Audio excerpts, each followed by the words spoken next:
पीछे रहे ना साड़ी गड्डी निकलने दो बस हाँ नादिया इधर आ जाओ नादिया पीछे जाओ ना पाँव के नीचे आ जाइए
कुछ भी नहीं है हो गया चला गया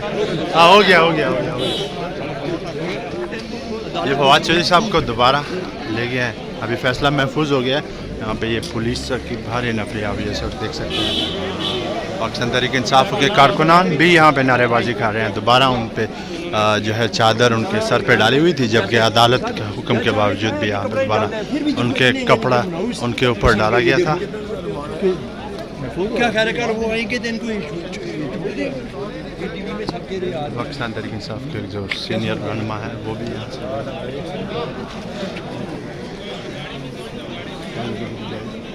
से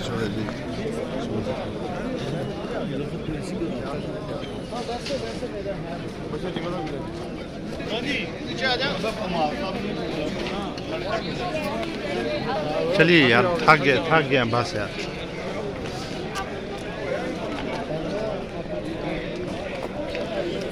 चलिए वीडियो में तो